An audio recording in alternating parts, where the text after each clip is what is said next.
माझ्या महाराष्ट्रातील बांधवांनो, भगिनींनो आणि मातांनो, नमस्कार. जय महाराष्ट्र. सर्वप्रथम मी आपल्याला गुढीपाडव्याच्या शुभेच्छा देतो. आजपासून आपलं नवीन वर्ष सुरू होतं आहे. खरं म्हणजे या शुभेच्छा आज सकाळीच मी आपल्याला दिलेल्या आहेत, पण प्रत्यक्ष आज आत्ता भेटून पुन्हा एकदा शुभेच्छा देतो आहे. गेल्याही वर्षी आपण गुढीपाडव्याच्या शुभेच्छा दिल्या होत्या आणि त्या सुमारास साधारणतः एक आपण अशी आशा व्यक्त केली होती, एक प्रार्थना केली होती की पुढचा गुढीपाडवा जो आहे म्हणजे आजचा, हा कोविड मुक्त वर्षाची सुरुवात करणारा असू दे. मधल्या काळामध्ये तशी परिस्थिती नक्की आपण निर्माण केली होती. त्याचं श्रेय मी आपल्या शासकीय यंत्रणा म्हणजे मग डॉक्टर्स, आरोग्य कर्मचारी, पोलीस वगैरे, महसूल यांच्या बरोबरीने आपल्याला सुद्धा त्याचं श्रेय देतोय. साधारणतः डिसेंबर, जानेवारी, फेब्रुवारीपर्यंत आपण कोविडवरती चांगलं नियंत्रण मिळवलं होतं. मग गेल्या वर्षीचा गुढीपाडवा म्हणजे साधारणतः हाच काळ आणि या वर्षीचा याच्यामध्ये नक्की फरक काय झालेला आहे? फरक खूप झालेला आहे. मधल्या काळात जे आपल्याला वाटत होतं की हे युद्ध आपण जिंकत आलेलो आहोत, त्या युद्धाला पुन्हा एकदा सुरुवात झालेली आहे. आणि ही सुरुवात अशी तशी नाही आहे, तर फार भयानक पद्धतीने ही रुग्णवाढ झालेली आहे. भयानक पद्धतीने म्हणजे आजचा जो आकडा आहे रुग्णांचा, तो आजपर्यंतचा सगळ्यात उच्चांक गाठणारा हा आकडा आहे.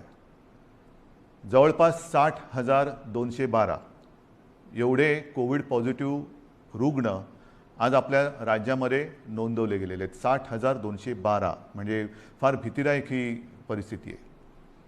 त्याच वेळेला मी एक आणखीन गोष्ट आपल्याला सांगू इच्छितो की साधारणतः गेल्या वर्षी जेव्हा कोविडने आपल्या राज्यामध्ये किंबहुना आपल्या देशामध्ये पहिलं पाऊल टाकलं, तेव्हा आरोग्य सुविधा काय होत्या मी वेळोवेळी आपल्याला कल्पना दिलेली आहे.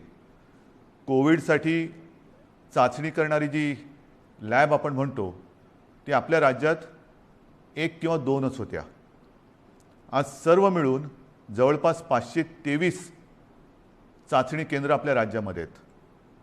आता तुम्ही म्हणाल तुम्ही 523 सुरू केलेत, ते केलेलीच आहेत, पण तरी देखील चाचणीसाठी आणि चाचणीचे रिपोर्ट यायला उशीर लागतोय.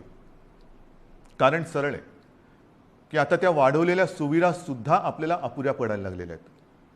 प्रत्येक गोष्टीची एक क्षमता असते, त्या क्षमतेपेक्षा अधिक भार जर कोणत्याही यंत्रणेवरती पडला किंवा टाकला तर साहजिकच आहे काही काळ हे असं चालत राहील आणि मग काही काळानंतर ती यंत्रणा कोलमडून पडेल. आज आपल्या चाचणी केंद्रांवरती प्रचंड ओझं आलेलं आहे. रोजच्या रोज आपण चाचण्यांची संख्या वाढवतो आहोत. साधारणतः 85,000 करत होतो, ते आता 2.25-2.5 लाखापर्यंत गेलेले आहे. अजूनही वाढवतो आहोत. मुंबईमध्ये सुद्धा आपण खूप वाढ केलेली आहे. कोविड केअर सेंटर्स गेल्या वेळेला साधारणतः 2600 होते, 2665, आता 4000च्या आसपास आपण केलेले आहेत. बेड्सची संख्या वाढवलेली आहे. बेड्ससुद्धा मी बघतो इकडे की गेल्या वेळेला किती होते, गेल्या वेळेला साधारणतः 3.25 लाख होते, आता 3.5 लाखाच्या वरती गेलेले आहेत. म्हणजे याच्यामध्ये सगळे आले, आयसोलेशन बेड्स आले, व्हेंटिलेटरचे आले, साधारणतः मध्यम लक्षणाचे आले, सगळेच. पण आता या सुविधांवरती भार यायला लागलेला आहे. मधल्या काळात आपल्याला कल्पना आहे की आपण MPSC 10वी आणि 12वी या विद्यार्थ्यांच्या आयुष्याची खेळ व्हायला नको म्हणून ह्या परीक्षा आपण पुढे ढकललेल्या आहेत. या परीक्षा आपण पुढे ढकलू शकलो. कोविडची लाट कमी झाल्यानंतर ते आपण घेऊ शकतो, पण आपली जी परीक्षा सुरू आहे ती परीक्षा मात्र आपण पुढे ढकलू शकत नाही. माझे तर म्हणणे लवकरात लवकर त्याच्यामध्ये आपल्याला उत्तीर्णच व्हावंच लागेल. आज चहूबाजूने आपल्यावरती दडपण येते, ऑक्सिजनची कमतरता जाणवते. मी मुद्दामून आपल्याला हे सांगतोय याचं कारण की मी गेले काही दिवस समाजातील प्रत्येक घटकाला सोबत घेण्याचा प्रयत्न करतो आहे, त्यांच्याशी चर्चा संवाद करण्याचा प्रयत्न करतो आहे, सगळ्यांचं एकमत करण्याचा प्रयत्न करतो आहे. साहजिकच आहे मतमतांतरही असणारच, पण ही मतमतांतरं किती काळ आपण चर्चा करत बसायची, चर्चा चर्चा चर्चा, निष्पन्न काहीच नाही, हे आता परवडणारं नाही आहे. कारण हा जो कालावधी आहे, हा जो वेळ आहे, हा एकदा जर का आपल्या हातातून निघून गेला तर मग आपल्या मदतीला कोणी येऊ शकणार नाही. आणि ही सगळी परिस्थिती आता मी जी तुम्हाला सांगतो आहे, साधारणतः आज आपल्या राज्यामध्ये 1200 मेट्रिक टन ऑक्सिजनचं उत्पादन दर दिवशी होतं. 1200 मेट्रिक टन. आजच्या घडीला आपण 100% ऑक्सिजनचा वापर हा पूर्णपणे आरोग्य सुविधांसाठी, म्हणजे ज्यांना कोविडमध्ये ऑक्सिजनची आवश्यकता आहे, प्राणवायू, त्यांच्यासाठी वापरतो 100%. आणि हा वापर जर 1200 मेट्रिक टन आपला रोजचा उत्पादनाचा आकडा मी आपल्याला सांगितला, तर साधारणतः आजच आपण 950 ते 1000 टन प्रतिदिन एवढा ऑक्सिजन कोविड रुग्णांसाठी वापरतो आहोत. म्हणजे किती आपण काठोकाठ आलो ते बघा. बेड्स मिळत नाही आहेत, ऑक्सिजन आत्ता अपुरा पडायला लागलेला आहे. रेमडेसिवीर औषधांची प्रचंड मागणी वाढलेली आहे. रेमडेसिवीरचं सुद्धा मधल्या काळामध्ये मागणी एकदम खाली गेली आणि ती खाली गेल्यानंतर कंपन्यांनी उत्पादन जवळपास कमी केलं किंवा ना थांबवलं. अचानक मागणी वाढली आणि मागणी वाढल्यानंतर हे औषध पुन्हा तयार करायला साधारणतः त्याला, हे त्यांच्या शब्दात जे मला थोडंफार कळतं आहे, समजतं ते मी तुम्हाला सांगतो आहे, की ते औषध मॅच्युअर व्हायला 2 ते 3 आठवडे लागतात. आता तेवढा कालावधी त्याला द्यावा लागतो. आता हळूहळू हा पुरवठा आपल्याकडे सुरू झालेला आहे. आपण ही औषधं कुठेही कमी पडू देणार नाही. जिथून मिळतील तिथून आपण घेतो आहोत. ऑक्सिजनसुद्धा मी मुद्दामून आपल्याला हा नकाशा आपल्यासमोर दाखवतो आहे. केंद्राकडे आपण विनंती केलेली आहे. एक 4-5 दिवसापूर्वी माननीय पंतप्रधानांसमवेत जी व्हिडिओ कॉन्फरन्स झाली, त्या व्हिडिओ कॉन्फरन्समध्ये सुद्धा ही परिस्थिती मी त्यांना सांगितली. साहजिकच आहे, पंतप्रधान आहेत, त्याच्यामुळे मी काही वेगळं सांगण्याची आवश्यकता नाही. रोजच्या रोज त्यांच्याकडे हा अहवाल जातो आहे. रुग्णसंख्या किती आहे, एकही रुग्णसंख्या किंवा मृत्यू आपण लपवत नाही आहोत, हे तर तुम्हाला पहिल्यापासून माहिती आहे. पारदर्शकपणाने सगळ्या गोष्टीला तोंड देतो आहोत, धाडसाने तोंड देतो आहोत, हे महत्त्वाचं आहे. काही लपवत नाही आहे. आणि म्हणून मी त्यांना विनंती केली की पंतप्रधान महोदय, की आम्हाला आत्ताची जी काय परिस्थिती आहे ती पाहिल्यानंतर येत्या काही काळामध्ये ऑक्सिजनची आवश्यकता लागणार आहे. आमच्या इथे जे कारखाने आहेत किंवा जे उद्योग आहेत त्यांना मी विनंती केलेली आहे, त्यांनी तसं कबूल केलेलं आहे. त्यांच्या क्षमतेप्रमाणे ते आपल्याला ऑक्सिजन द्यायला त्यांनी सुरुवातही केलेली आहे. पण तरी देखील आपल्याला अधिकचा जो ऑक्सिजन लागणार आहे तो आम्हाला इतर राज्यातून आणण्यासाठी परवानगी द्या आणि ती वाहतूक सोयीस्कर होईल याच्यासाठी सुद्धा मदत करा. आता हे त्यांना सांगितल्यानंतर साधारणतः हा नकाशा बघा. ह्या नकाशामध्ये कुठून कुठून ऑक्सिजन आणण्यासाठी आपल्याला त्यांनी परवानगी दिलेले ते आपल्याला कळेल. विशेषतः ही जी राज्य आहेत ईशान्येकडची, ही किती 1000 किलोमीटरवरती आहेत, किती शेकडो किलोमीटरवरती. म्हणजे इतर राज्यातून जर का ऑक्सिजन आणायचं झाला तर त्यालाही यायला किती वेळ लागणार आहे हे सुद्धा आपल्याला माहिती असणं गरजेचं आहे. म्हणजे हा एकदम शेवटचा जो आहे पश्चिम बंगालमधला आहे, तो 1300 किलोमीटरवरती. म्हणजे असे खूप काही शेकड्यापासून, म्हणजे काही आपल्या राज्यात आहेत, परंतु इतर राज्यांमध्ये सुद्धा जे कारखाने किंवा ऑक्सिजन उत्पादक आहेत त्यांच्याकडनं आपल्याकडे ऑक्सिजन यायला रस्त्याने आणि रोजचा किती येणार, किती आणणार, सुरळीत पुरवठा आपल्याला पाहिजे. आणि त्याच्यासाठी मी माननीय पंतप्रधानांना काही विनंत्या करतो आहे. त्या बाकीच्या तर मी आपल्याकडे सांगतोच, पण एक विनंती मी त्यांना करतो आहे, ज्याच्याबद्दल मी अधिकृत पत्र पण लिहितो आहे, की ही रस्त्याने आता ऑक्सिजन आणेपर्यंत आमच्याकडे फार विचित्र परिस्थिती निर्माण झालेली आहे. मला कल्पना नाही असं करता येणं शक्य आहे का. असेल तर आपल्याला लष्करी तज्ज्ञांची मदत घेऊन जर हवाई वाहतुकीने आमच्याकडे ऑक्सिजन आणू शकलो आपण आणि आणू शकत असू तर कृपा करून आम्हाला नुसती परवानगी नाही तर एअरफोर्सला सांगून आम्हाला मदत करायचे तसे आदेश द्या. एवढी निकड आता आपल्याला ऑक्सिजनची लागलेली आहे. कारण तुम्हाला मी हा नकाशा दाखवला. आपल्याकडनं टँकर जाणार, तिकडनं ते भरणार, त्याच्याकडनं ते आपल्याकडे येणार. कदाचित तिथे जरी टँकर्स मिळाले तरी तिथे ते टँकर भरले जाणार आणि आपल्याकडे येणार. पुन्हा इकडे आणून एका वेळेला किती आणणार, आणखीन ऑक्सिजन लागणार. मग रोजची ही वाहतूक आपल्याला सुरू ठेवावी लागणार. रोज आपल्याला ऑक्सिजनचा हा पुरवठा लागणार आहे, रोज आपल्याला रेमडेसिवीरचा पुरवठा लागणार आहे. आणि ही सगळी परिस्थिती बघितल्यानंतर मग मात्र आपल्याला ही आपत्कालीन परिस्थिती आहेच ही धरून हवाई वाहतुकीने लष्कराच्या मदतीने सुद्धा जर करता येणं शक्य असेल तर कृपा करून तशी मदत आम्हाला करावी अशी विनंती मी आपल्या माध्यमातून सुद्धा, म्हणजे आता या फेसबुक लाईव्हच्या माध्यमातून आणि मी स्वतः व्यक्तिगत फोनही करीन आणि पत्रसुद्धा लिहितोय. तर ही एक मागणी आहे. तसंच आणखीन एक दोन मागण्या ज्या मला काही वर्गाने केलेल्या आहेत त्यासुद्धा मी वाचूनच दाखवतो की साधारणतः मार्च महिन्यामध्ये GSTचा परतावा दाखल करण्याची मुदत असते. ती मुदत लघु आणि मध्यम उद्योजकांसाठी आणखीन 3 महिन्यांनी वाढवावी अशी मी विनंती माननीय पंतप्रधानांना करतोय. की आता हे सगळे संकटातच आहोत आपण. हे संकट ही आपत्ती आहे. या आपत्तीमध्ये आपणच यांना सांभाळून घ्यायला पाहिजे. कारण इतर वेळेला अर्थचक्र चालवणारी हीच लोक आहेत. धंदे राहिले पाहिजेत, रोजीरोटी राहिली पाहिजे, नाहीतर मग जगायचं कशासाठी.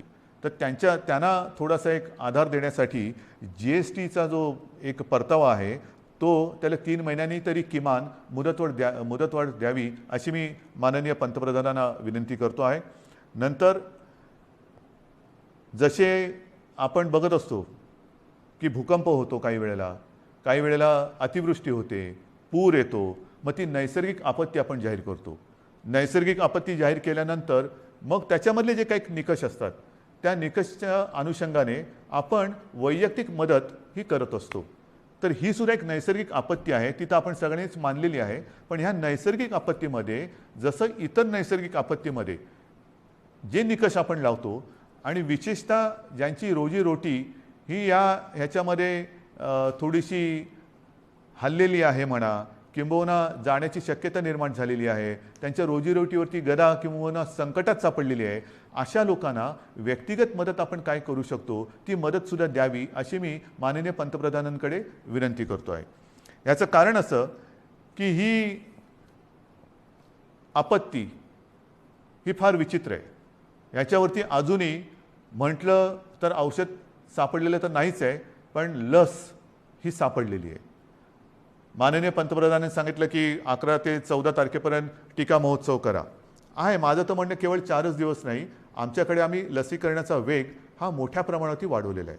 पुन्हा मी त्या लस किती मिळते आणि किती ह्या राजकारणात जाऊ इच्छित नाही, पण लसीकरण हे वाढवावंच लागेल. लसीकरण का वाढवायचं तर लसीकरण केल्यानंतर ह्या लाटेतून बाहेर पडू का नाही, कारण लस दिल्यानंतर सुद्धा प्रतिकारक शक्ती यायला काही दिवस जावे लागतात. नक्कीच आत्ताची लाट ही प्रचंड मोठी आहे. या लाटेतून आपल्याला काही गोष्टी मी पुढे सांगणार आहेत त्या करूनच बाहेर पडावं लागेल. परंतु लसीकरण एवढ्यासाठी की लसीकरण केल्यानंतर तिसरी लाट, कारण जगामध्ये आता तिसरी लाट, चौथी लाट, पाचवी लाट ह्या अशा लाटामागून लाटा ह्या येत आहेत, हा अनुभव आहे. जसं ब्रिटननी काय केलं, 2.5 ते 3 महिने अत्यंत कडक निर्बंध लावले, लॉकडाऊन केला. पण दरम्यानच्या काळामध्ये त्यांनी संपूर्ण जनतेला, जवळपास काही टक्के जनता त्यांनी आता कव्हर केली, 50%हून जास्त झाली असेल जनतेला, त्यांनी वॅक्सिनेशनच्या माध्यमातून एक सुरक्षित केलं. लसीचा पहिला डोस देऊन टाकला आणि तो दिल्यानंतर आत्ताचं तिथलं जे चित्र आहे, हॉस्पिटलायझेशन बरंचसं कमी झालेलं आहे, मृत्यूदर हा घटलेला आहे. मग त्याच दिशेने, त्याच मार्गाने आपल्याला देखील जावं लागेल. आपल्याला येत्या काही काळात भरपूर प्रमाणामध्ये लसीकरण वाढवावं लागेल की जेणेकरून पुढची लाट आपण कदाचित थोपवू नाही शकणार, पण तिचा वेग हा मंदावू शकू. म्हणजे पहिली लाट आता जर का बघितलं आपण पाठीवळून बघताना, तर ह्या लाटेच्या तुलनेत ती लाट काहीच नव्हती. एवढी प्रचंड मोठी ही लाट आहे. अजूनही आपण पीकच्या जवळ गेलो आहोत की नाही कळायला मार्ग नाही आहे. रोजची रुग्णसंख्या वाढते आहे, की कुठपर्यंत वाढेल सांगता येत नाही. एक वेगळेपण मी आपल्याला सांगतो की गेल्या वर्षीसुद्धा जेव्हा कोविडची सुरुवात झाली तेव्हा साधारणतः आपण एक चित्र समोर ठेवत असतो की आज एवढी रुग्णसंख्या आहे, तर 15 दिवसानंतर रुग्णसंख्येत किती वाढ होईल, रुग्णवाढ किती होईल, महिन्याभरानंतर रुग्णवाढ किती होईल, आणखीन अशीच रुग्णवाढ राहिली, हाच वेग राहिला तर किती दिवसात किती रुग्णवाढ होईल. आणि मी आपल्याला सांगू इच्छितो, गेल्या वर्षी केवळ आपल्या आणि आपल्याच जिद्दीमुळे आणि आपल्या संयमाने, आपल्या सहकार्यामुळे जे काही चित्र आपल्याला दाखवलं गेलं होतं तेवढी लाट आपण येऊ दिली नव्हती. त्यापेक्षा कितीतरी खाली आपण कोविडला ठेवला होता. म्हणजेच काय, आपण एकदा हे करून दाखवलेलं आहे. होय, एकदा आपण हे करून दाखवलेलं आहे, कोविडवरती नियंत्रण मिळवून दाखवलेलं आहे. मात्र यावेळीची जी लाट आहे ती लाट आणि जे काही चित्र समोर रुग्णवाढीचं ठेवलं जाते ते जवळपास येते. म्हणजे जी अपेक्षित रुग्णवाढ 15 दिवसांनी किती होईल, महिनाभरानंतर किती होईल, हे जे काय सांगितलं जाते ते चित्र हे यावेळेचं जवळपास सारखं आहे. गेल्या वेळेला जेवढी आपण आरोग्य सुविधा वाढवली की आरोग्य सुविधा नाही म्हटलं तरी तोकडी पडताना आपल्याला आता दिसते, आपण अनुभवतो आहोत. पण म्हणून आपण काही स्वस्थ नाही बसलेलो, आपण हातपाय गाळून अजिबात बसलेलो नाही, बसणारच नाही. जिद्दीने आपण लढणार आणि जिंकणारच, जिंकायचंच ही जिद्द घेऊनच आपण युद्ध लढतो आहोत. आज सुद्धा मी जे काय आपल्याला सांगणार आहे ते का पाहिजे. एक तर ही रुग्णवाढ भयावह आहे, भीतीदायक आहे. ऑक्सिजनचा उपयोग आपल्याला जास्त करावा लागतोय कारण तेवढी रुग्णसंख्या वाढते. ऑक्सिजनची कमतरता ही आता जाणवायला लागलेली आहे, औषधांची कमतरता ही जाणवायला लागलेली आहे, रुग्णशय्यांची कमतरता ही आता दिसायला लागलेली आहे. आपण येत्या काळामध्ये पुन्हा एकदा आरोग्य सुविधा आणखीन वाढवतो आहोत. मुंबईत वाढवतोय, विदर्भात वाढवतोय, पुण्यात वाढवतोय, सगळीकडे वाढवतो आहोत. जिथे जिथे जे जे करता येणं शक्य असेल ते आपण सगळे मिळून करतो आहोत. मग तिकडे ऑक्सिजनचे बेड्स वाढवायची आवश्यकता असेल तर ते वाढवतो आहोत, व्हेंटिलेटर्स वाढवण्याची आवश्यकता असेल तर ते वाढवतो आहोत, आयसोलेशन बेड्स वाढवण्याची आवश्यकता असेल ते वाढवतो आहोत, क्वारंटाईन वाढवण्याची आवश्यकता असेल ते वाढवतो आहोत. पण हे एकतर्फी झालं. एकतर्फी म्हणजे असं की त्याला अजून दोन गोष्टी आहेत. ही आरोग्य सुविधा वाढवल्यानंतर प्रत्यक्ष उपचार करण्यासाठी आपल्याला डॉक्टर्स लागणार. डॉक्टर्ससाठी सुद्धा आपले प्रयत्न चालू आहेत. आत्ता नवीन जे विद्यार्थी आपले उत्तीर्ण झालेले आहेत त्यांना आपण आवाहन करतो आहोत की तुम्ही पण या.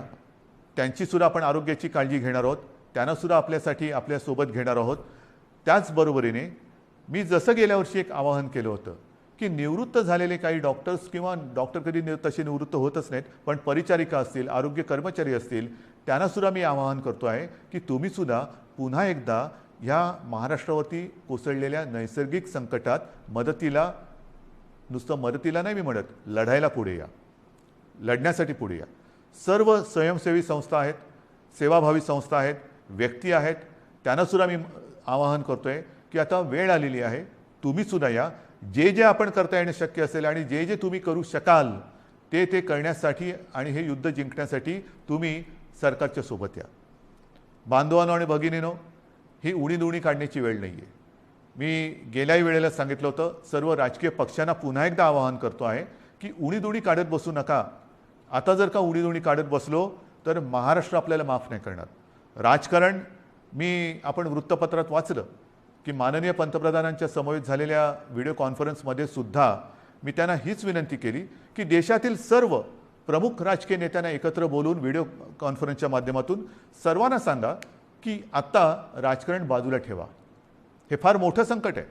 आपण एकत्र येऊन जर का लढलो नाही, जर आपण याला साथ म्हणत असू तर आपण सुद्धा एक साथ आलो पाहिजे, एक साथ लढलं पाहिजे, तरच या साथीवरती आपण विजय मिळवू शकतो.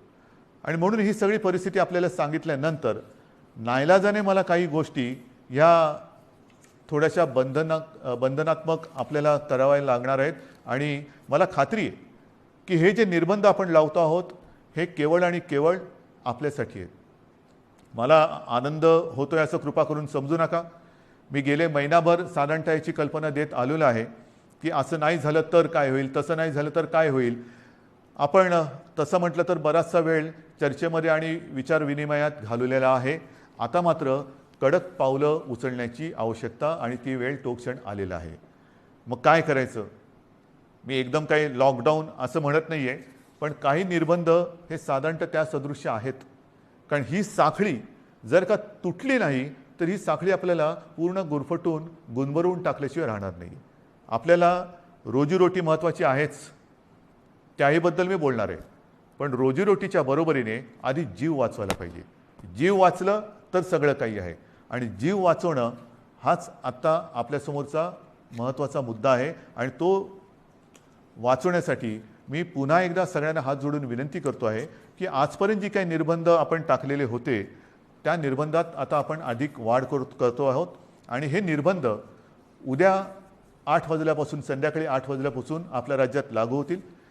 एक फक्त अपवाद थोडा आपल्याला करावा लागणार आहे, कारण तिथे 2-4 दिवसामध्ये मतदान आहे, ते म्हणजे पंढरपूर मंगळवेढा मतदारसंघ, विधानसभा मतदारसंघ. आपल्याला कल्पना आहे की तिथले आपले लोकप्रतिनिधी भारत भालके यांचं कोरोनामुळेच निधन झालं होतं. दुर्दैवाने ते आपल्यातून गेले आणि त्यांची जी जागा आहे त्या मतदारसंघात येत्या 2-5 दिवसामध्ये मतदान आहे. मतदान झाल्यानंतर मात्र तिकडे सुद्धा हे निर्बंध अत्यंत कडकपणाने लागू होतील. म्हणून मी थोडंसं माझ्या आणि आपल्या सगळ्यांच्या मनाविरुद्ध असलं तरी ह्या काही गोष्टी आपल्याला सांगतो आहे.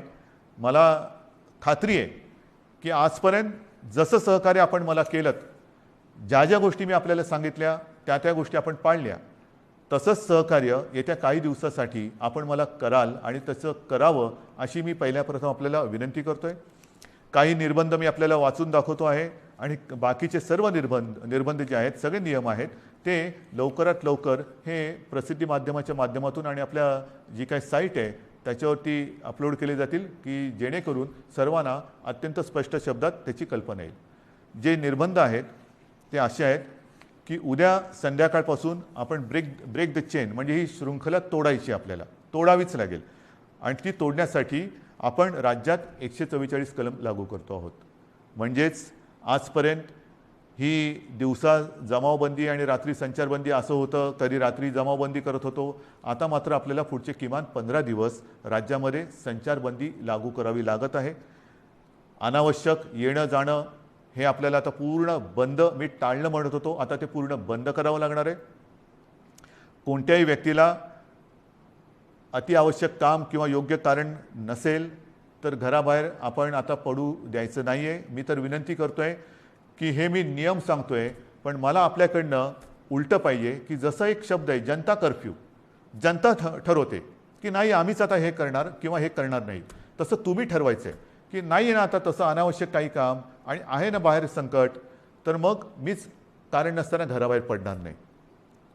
मी आता करोनाला मदत करणार नाही, मी सरकारला मदत करणार, मी माझ्या नागरिकांना मदत करणार. आपल्याला आता प्रत्येकाने ठरवलं पाहिजे की कोणाला मदत करायची, करोनाला मदत करायची की करोना विरुद्ध लढणाऱ्या सरकारला आणि माझ्या माता भगिनींना आणि बांधवांना मदत करायची. हा निर्णय आता ज्यांनी त्यांनी घ्यायचा आहे की करोनाला मदत करणारे कोण आहेत आणि करोना विरुद्ध लढणारे कोण आहेत, करोना दूत कोण आहेत आणि कोविड योद्धे कोण आहेत, हे आता आपल्याला आता कळणार आहे.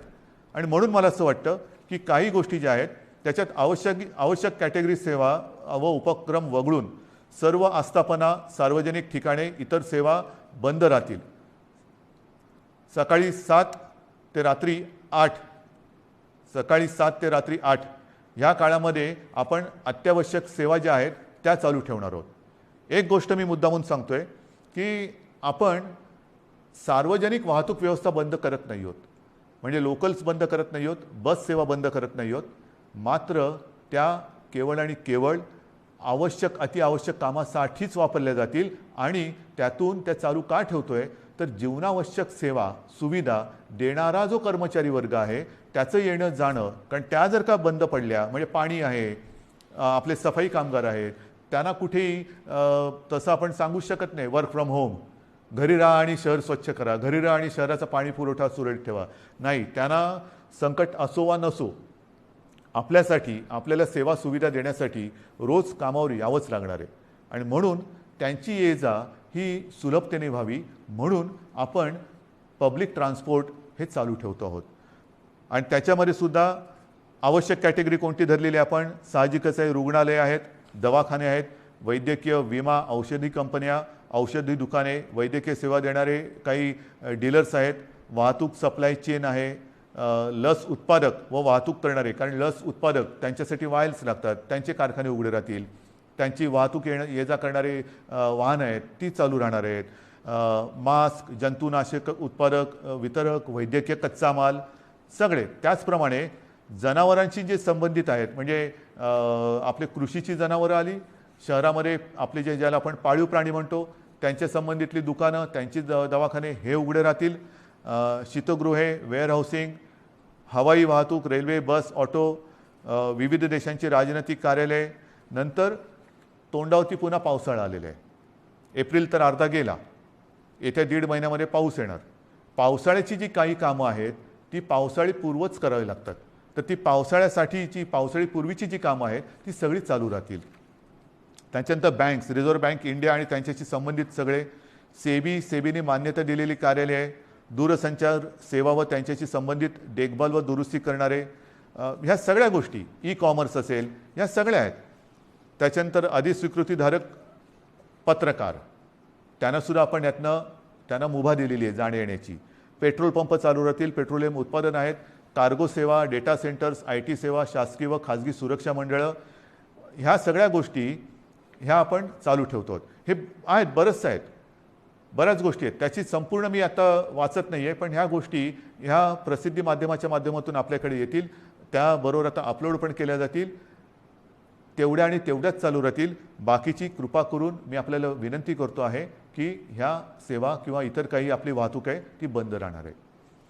बांधकामामध्ये सुद्धा आणि इतर जे काही उद्योग आहेत त्यांनासुद्धा मी सांगतो आहे की तुम्हीसुद्धा जिथे जिथे तुमच्या साईट्स आहेत, एक तर त्या साईटवरती तुमच्याकडे सुविधा असेल तर तुमच्या कर्मचाऱ्यांची सोय तिथल्या तिथे करा.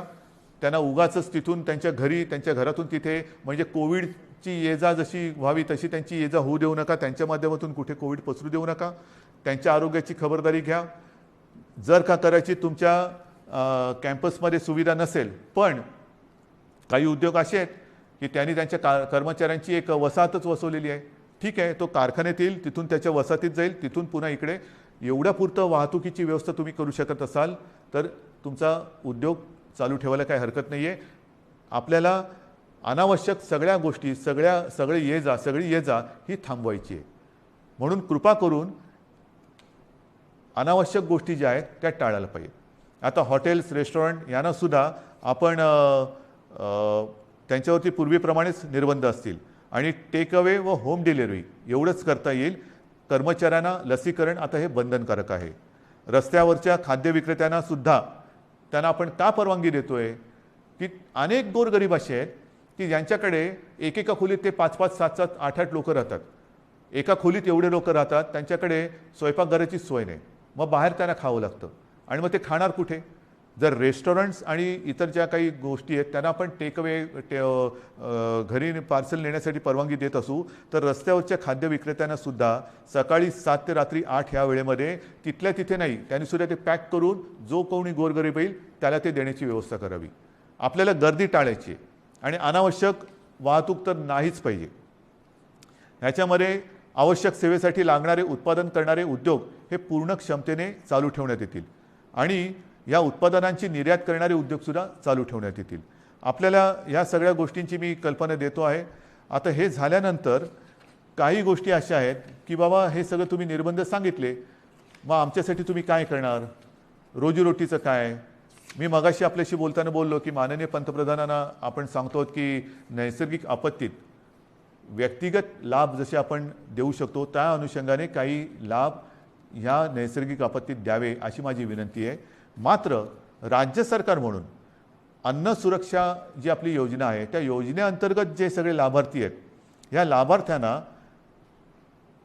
प्रति व्यक्ती 3 किलो गहू आणि 2 किलो तांदूळ याप्रमाणे 1 महिना आपण आता मोफत धान्य देणार आहोत पुढच्या 1 महिन्यासाठी. म्हणजे कुठेही आपण त्यांची कदाचित रोजी ही मंदावली असेल पण रोटी थांबू देत नाही आहोत.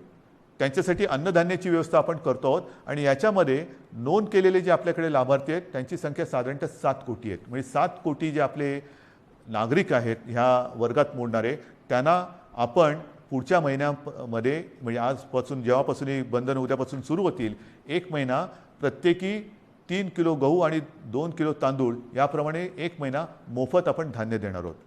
तसंच आपल्याला सर्वांना कल्पना आहे, सरकार आल्यानंतर आपण 10 रुपयात शिवभोजन थाळी ही गोरगरिबांसाठी सुरू करण्याची योजना जाहीर केली. ती जाहीर केली, योजना सुरू झाली आणि कोविड आला. मग काय करायचं? तर ही योजना कोविड आल्यानंतर आपण 10 रुपयाची जी एक शिवभोजन थाळी होती ती 5 रुपयावरती आणली आणि साधारणतः मी तोही आकडा सांगितलेला आहे, आतापर्यंत काही कोटी लोकांनी ह्या थाळीचा लाभ घेतलेला आहे. आता आपण ही शिवभोजन योजना जी आहे, ही जी थाळी आहे ती 10 रुपयाची थाळी आपण 5 रुपयात केली होती. आता पुढचा 1 महिना शिवभोजन आपण मोफत देणार आहोत. 2 लाख थाळ्या जवळपास आपण रोज देतो. ह्या 2 लाख थाळ्या म्हणजे हे शिवभोजन आपण हे मोफत देणार आहोत गोरगरिबांसाठी. म्हणजे सांगतात ना की तुम्ही लॉकडाऊन करताय पण रोजीरोटीचं काय, तर रोजी थोडीशी मंदावणार आहे. मी पुन्हा एकदा सांगतो, मला कल्पना आहे, पण रोटी कुठे आपण थांबू देत नाही. ही संपूर्ण व्यवस्था, हा सगळा जो काय मी भार नाही म्हणत, हे कर्तव्य जे आहे ते कर्तव्य आपलं सरकार हे समर्थपणाने सांभाळणारच. भार हा पडणार सरकारवरती, जसा तुमच्यावरती पडतोय तसा सरकारवरती पडतोय, पण सरकार हा आपल्या सगळ्यांच्या आशीर्वादाने भार सोसणार आणि सोसायला ते समर्थ आहे. त्याचप्रमाणे आणखीन काही योजना आहेत. मी आता हे वाचतो. संजय गांधी निराधार योजना श्रावणबाळ आणि केंद्र पुरस्कृत इंदिरा गांधी राष्ट्रीय वृद्धापकाळ निवृत्ती वेतन योजना, इंदिरा गांधी राष्ट्रीय विधवा निवृत्ती वेतन, इंदिरा गांधी राष्ट्रीय दिव्यांग निवृत्ती वेतन योजना, या 5 योजनेतील लाभार्थ्यांना 2 महिन्यांकरता प्रत्येकी 1000 रुपये आर्थिक सहाय्य आपण आगाऊ देतो आहोत. म्हणजे आधी देतो आहोत, नंतर नाही, आत्ता आधी देतो आहोत. आणि ह्याचे साधारणतः लाभार्थी हे किमान 35 लाख आहेत. म्हणजे वरती मी जसं सांगितलं तुम्हाला की दारिद्र्य रेषेखालील कुटुंब आहेत, काही निराधार महिला आहेत, वयोवृद्ध आहेत, दिव्यांग आहेत, असंघटित क्षेत्रातील नागरिक आहेत, कामगार आहेत, रिक्षाचालक आहेत, आदिवासी समाज, यांच्यासाठी आपण 3 किलो गहू आणि 2 किलो तांदूळ ही योजना जाहीर केली. शिवभोजन आपण पुढचा महिनाभर मोफत देतो आहे. त्याच्यानंतर आता ह्या योजना, त्याच्यात जो 1000 रुपयांचा जो देणं असतं आपण ते आगाऊ देतो आहोत आणि त्याच्यात 35 लाख लोक आपण त्यांना एक नाही म्हटलं तरी आधार देतो आहोत.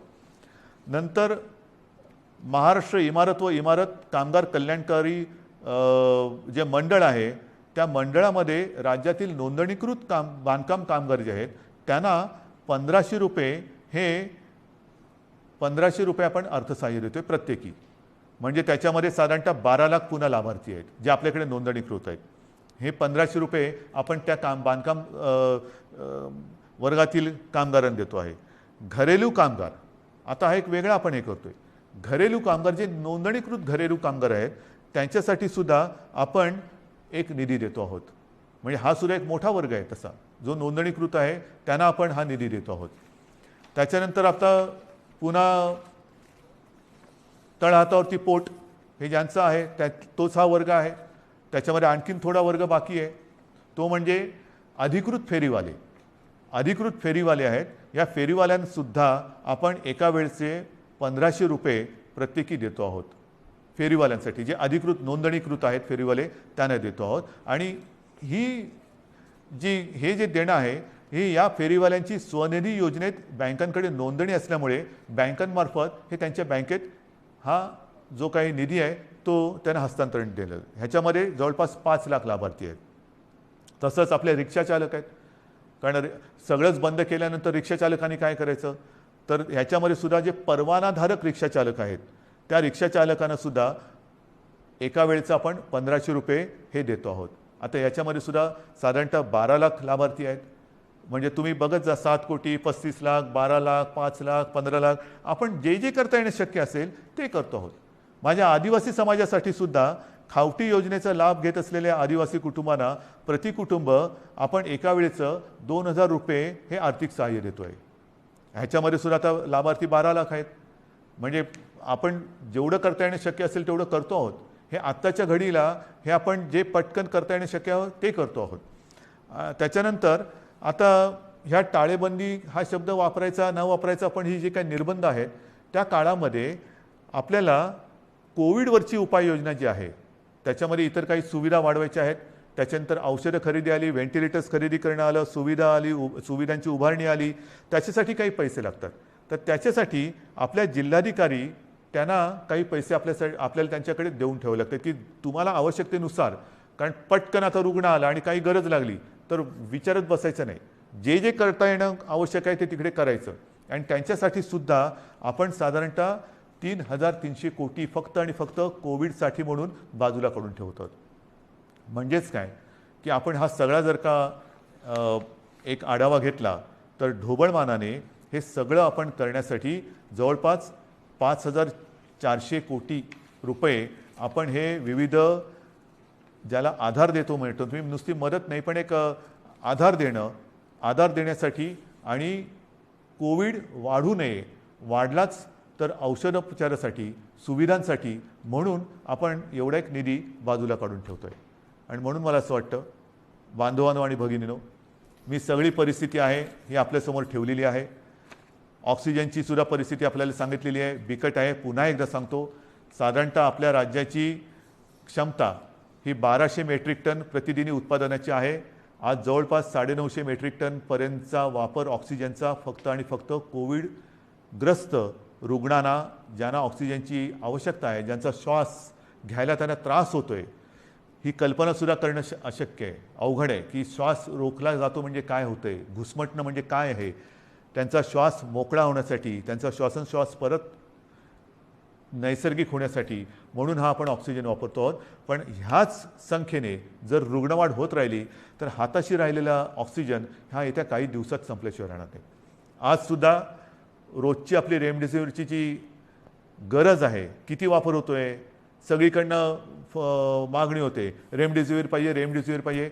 आपल्याला कल्पना आहे आपल्या राज्यात आजच्या दिवशी साधारणतः किती रेमडेसिवीर इंजेक्शन वापरले जातात? साधारणतः 40 ते 50 हजार, म्हणजे 40 ते 50 हजार सरासरी रोजची आजची आपली रेमडेसिवीर इंजेक्शनची ही मागणी आहे, गरज आहे. आता तुम्ही विचार करा, आजच्या घडीला रेमडेसिवीर थोडंसं कमी पडते, त्याची आपण हे करतोय, सोयी केलेली आहे, येत्या काही दिवसात ते नियमित होईल. पण जर काही रुग्णसंख्या, रुग्णवाढ अशीच राहिली, याच पटीत वाढत राहिली तर येत्या काही दिवसामध्ये रेमडेसिवीरची आवश्यकता ही दुप्पट होणार आहे. म्हणजे जिकडे 50,000 असेल तिकडे 1,00,000 होणार आहे. 1,00,000 म्हणजे अजून एवढीच रेमडेसिवीरची आवश्यकता आपल्याला आहे. हे सगळं मी अत्यंत प्रामाणिकपणाने आपल्यासमोर ठेवलेलं आहे. त्याच्यामध्ये कुठेही लपवाछपवी नाही, कुठेही अपारदर्शकता नाही. ही बंधनं केवळ आणि केवळ एक नाईलाज म्हणून आपल्याला आता ही स्वीकारावी लागत आहेत. याचं कारण की जगभराचा जो अनुभव आहे, आरोग्य सुविधा वाढवणं, लसीकरण वाढवणं, मात्र त्याच वेळेला ती वाढवण्यासाठी थोडीशी एक मध्ये आपल्याला संधी लागते.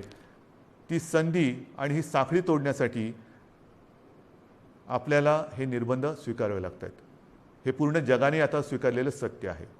आणि म्हणून माझी आपल्याला हात जोडून विनंती आहे की ही बंधनं ही एकतर्फी टाकलेली नाही आहेत. ही बंधनं टाकण्यामागे जो उद्देश आहे तो केवळ आणि केवळ प्राण वाचवणे हाच एक उद्देश आहे. आनंददायी ही परिस्थिती नाही आहे, घाबरण्यासारखं सुद्धा तसं नाही आहे, कारण आपण समर्थपणाने ह्याचा मुकाबला करतो आहोत. आजपर्यंत जे सहकार्य आपण मला केलं, जसं मला आपल्या कुटुंबातील एक आपण मानता, त्याच तळमळीने आणि त्याच प्रेमाने आणि त्याच आपुलकीने माझ्यावरती मी पुन्हा सांगतो, टीका करणारे किती करत असले तरी त्या टीकेची पर्वा न करता आपल्याशी जी माझी बांधिलकी आहे त्या बांधिलकीला स्मरून आणि तिला जागून मी केवळ आणि केवळ माझ्या राज्याच्या, माझ्या माता भगिनींच्या, माझ्या बांधवांच्या हितासाठी ही निर्बंध आपल्यावरती थोडीशी लादत आहे.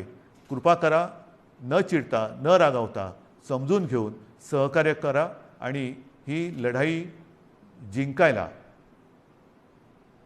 नुसती मदत नाही तर मी पुन्हा एकदा सांगतो की आपण सगळे सैनिक म्हणून सोबत या आणि ही लढाई जिंकायचीच या जिद्दीने पुन्हा एकदा कंबर कसून कोविड भगाव ह्या पद्धतीने आपल्याला आता हे करावं लागेल. आजपर्यंत जसं सहकार्य केलं तसंच सहकार्य यापुढेही अपेक्षित आहे. सर्वांना धन्यवाद देतो. जय हिंद, जय महाराष्ट्र.